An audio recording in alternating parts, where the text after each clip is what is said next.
So Toby, tap in Tobes. Yeah. Yeah.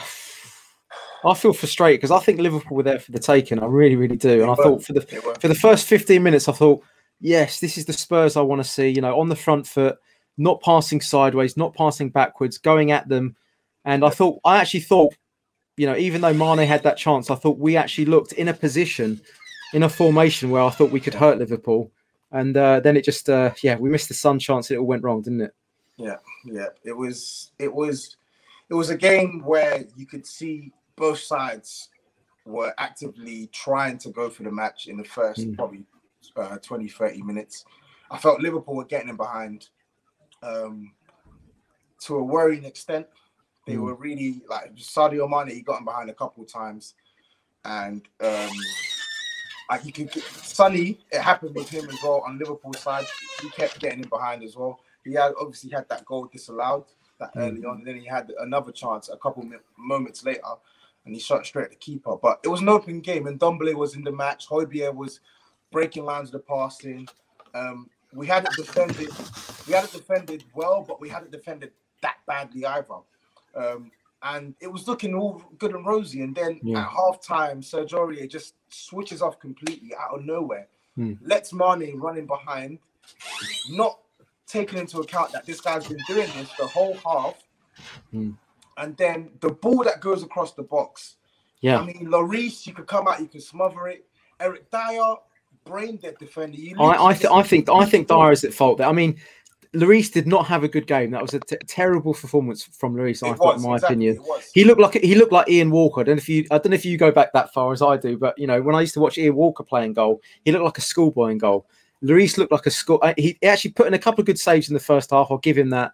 But those goals that he let in, he just looked like a schoolboy in goal. And I think that first goal that went in, primarily Dyer was at fault because he should be clearing that, not waiting for Lloris to claim that. You've got to be taking that and kicking it right into the stands. You know, he was just like thinking, "Oh, Lloris has got that. Oh, Mane, what are you doing there?" You know, it was shocking defending from Dyer there, and Lloris didn't have a good game. But I mean, yeah, what can we say about that? I mean, I don't want to just put it down to individual errors. No, you can.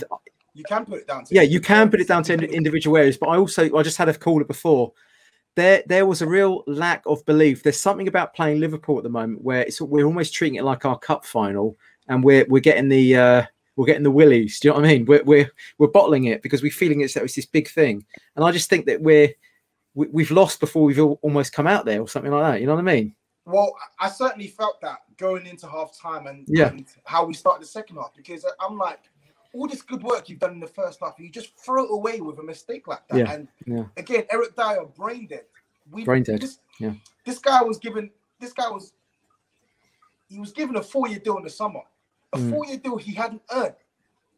He was rubbish. He's been rubbish the past year. He's been rubbish. Absolutely, yeah. He's never been good at centre back. Never. No, I agree. I know he's on form. He's been our best centre back this season, but I'm going to stop saying that now because it's actually not true anymore.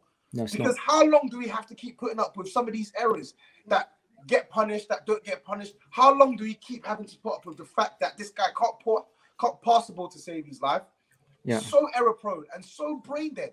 He's so error. He's not a cerebral defender, is he? He's clumsy. He's not. He's got a low IQ. He's a low IQ footballer. And the thing is about him is he will look great for 89 minutes. He'll look like the most industrial, strong, defensive headers. But he's too clumsy. He's got too many clangers in him, and he does it. I've counted up. He's given us away, I would say, 10 points this season, just Dyer alone. Yeah, I agree. And you've hit the nail on the head there, and that's indicative of our entire back line. Yeah, entire back line. Like, they're not capable of maintaining concentration for 90 minutes. Yeah. They're not even capable of maintaining concentration for 45 minutes. Yeah. And it's so weird. That scenario you've given to Dyer, you can say the same for Sanchez. You can say the same for Alderweireld, even though he's our best centre back. Like, we are incapable of maintaining focus throughout a game. It always has to be, play well for 60 minutes, mistake, game done. Yeah, that's the problem. That's the problem, and that's what pisses me off about Eric Dyer. And honest to God, I don't care how good he's played this season. I need him gone. Yeah, I know. I've said that even since the first season. I said that goal that he was the one that played them onside. He was the one. Jan would always take a step back.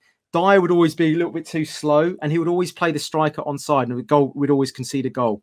Even from the very first season, I spotted that. He is not an intelligent footballer. He's not good enough. He's a Europa League footballer. He's not good. If you want to win if you want to consider yourself title challengers, he is not good enough. Winks is not good enough. Aurier is not good enough. Sissoko, maybe when he started to come good after that first dopey season, maybe you could have said that he's not good enough.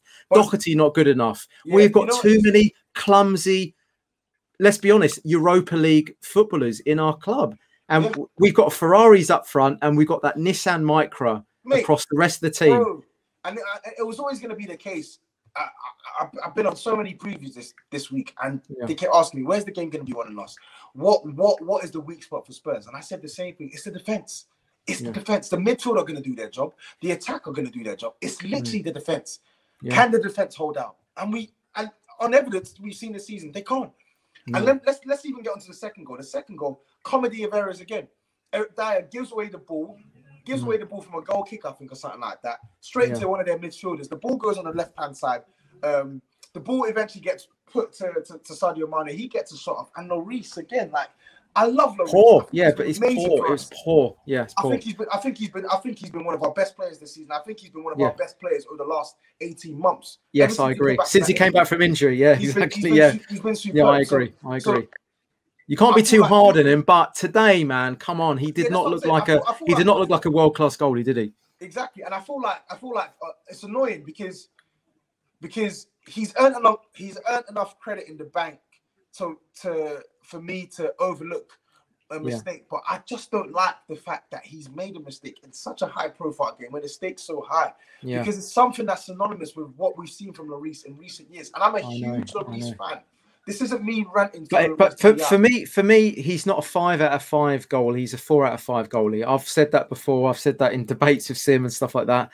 He is not an Alisson. You know, if you watch Alisson against Man United, if you looked at the papers the next day, it said Alisson heroics save Liverpool. When was the last time you saw Lloris heroics save Spurs?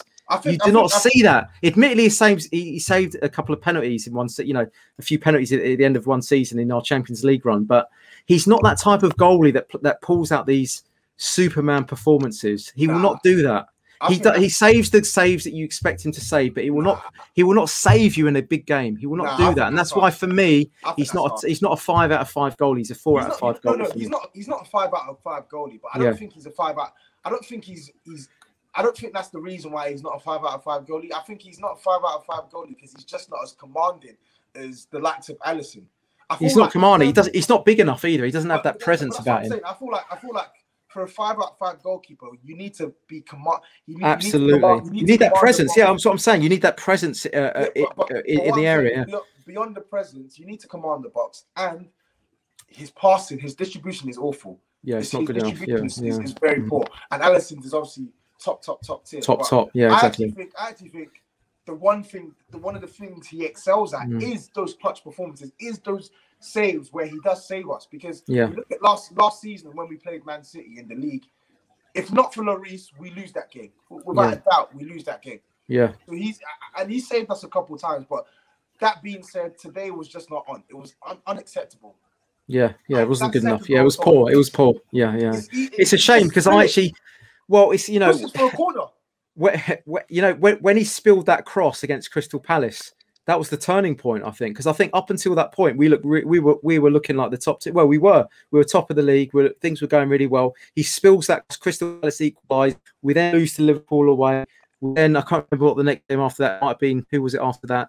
We draw that game. Then we lose to Leicester. Do you know what I mean? It's just like, I don't know. I don't want to be too hard on him because I know he's reliable. I know he's one of the better goalkeepers in the league, and he has been one of the best keepers in the last 18 months. But today, very, very poor, very poor. Dyer poor, Winks poor as well. I mean, God, what do you think Jose was thinking when he brought on Winks and Lamela? I want to ask you that. What the hell was he? What was he thinking? What was he thinking? Lamela and Winks to change the game against Liverpool. Yeah, I really. I don't understand it.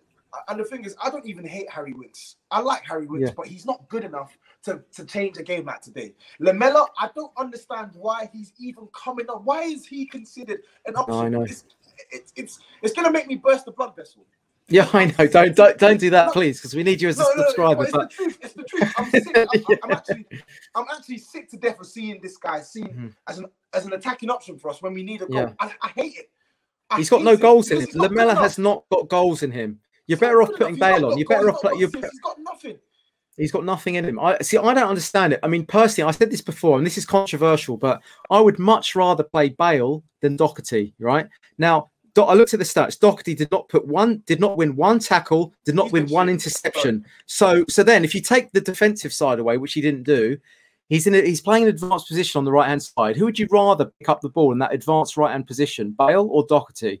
For me, it's Bale. I don't care if you consider Bale more of an attacker. I would much rather have my best footballers on the pitch, the most technical footballers on the pitch, who, when they get the ball, you trust what they're going to do with their feet, play the right pass, move their body in the right way. That's the player that I want. Doherty has been absolutely shocking the whole season. Personally, for me, I don't understand why I didn't play Bale instead of Doherty. I know Doherty's a wing back, but Bale used to be a wing back. I'd rather have him in that position. But especially at half time, why bring on Winks, who only passes sideways, and Lamela, who, let's be honest, has been running off a Rabona for the last 6 years? For me, and who's also coming back from injury, it didn't make any sense, and we looked worse in the second half than we did in the first half. So I don't understand it. I think with Gareth Bale, I get your point about the technical quality, but Gareth Bale's been pony this season. He's been bad. Oh no, totally. But so is Doherty, though. Yeah, no, I'm not. But the thing is, Gareth Bale's not a wing back. If you want Gareth Bale, no, he's not.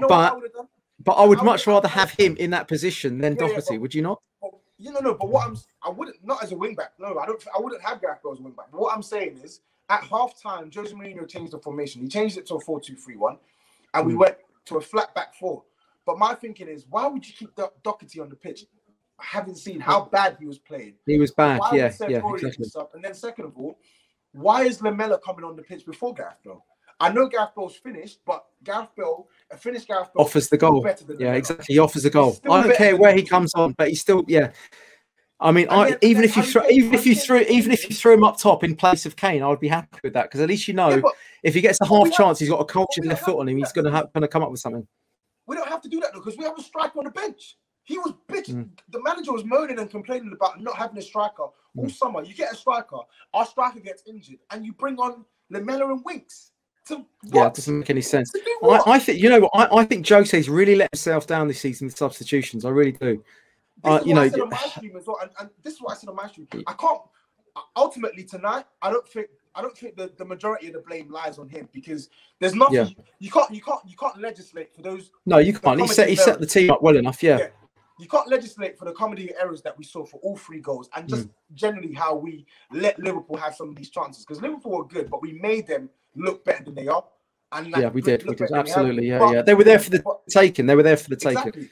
But one of the things, like you said, one of the things which you nailed down, which I said on my stream, is how many games this season has Jose Mourinho turned with substitutions? We've spoken about this much enthusiastic bench that's meant to come and change matches for us, and yet this guy keeps using the subs poorly. He's using them poorly. We've given up so many points from winning positions this season, maybe 12 points or something like that.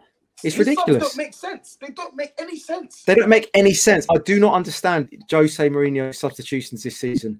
The master tactician, I'm looking at going, what are you doing? What are you doing? I don't understand it. I don't understand it. I'm going to end it on this as well. Congrats. Well played to Liverpool. They beat us well today. And on another day in the second half, they could have battered us. But we made them look better than they are. And two, I am now... I've been one of the fans who've been swatting off this title challenge thing, because I've never bought into it.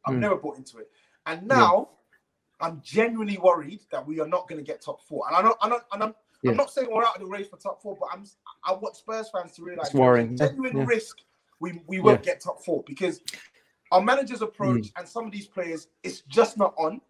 It's just not on. And even in that cup final against Man City, forget it. I actually thought there was half a chance you could forget it. We're not good enough to beat Man City. Especially I know. Especially the way they're playing at the moment.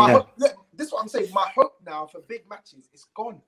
If you can't even beat a Liverpool side with no Fabinho, no Gomez, no Van Dijk, a side that we've seen Southampton beat, a side that we've seen Fulham put the claps on, work them, a side that we saw Aston Villa batter 7-2 with Van Dijk, bro. I have no faith in this team when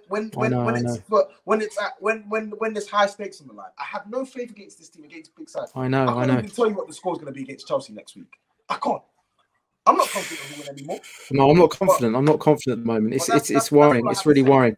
And you know, and like the games that we played really well is when Kane's been in that pivotal position. When he's not in that pivotal position, we look at you know, we look all over the place, mate. You know what I mean? And now he's gone. I don't know. You know, the team just looks without its keystone. You know, without its sort of pivotal position. And so who knows what's going to happen? But anyway. Tapping Tobes, thanks, man. Great insights. Please come back. Yeah, hey, listen. If we pull it off next weekend, then things will look all right again. But like you said, you know, I don't know what's going to happen. I wasn't one that said we're going to win the league or anything. I didn't get too excited. You know, at the end of the day, I've seen the Spurs. You know, I've been through the pain, man. I've been, you know, like, you know, I've seen the pain. I've seen the anxiety. I've been watching Spurs for 35 years now, so I've seen it all before. So I don't want to get ahead of myself. But at the same time, hey, look, if we can get fourth in the season and nick a cup, that's a good season for me, and I'll take that. But all right, Toby, listen, mate, let's have you back on again, and let's go into another subject in as much.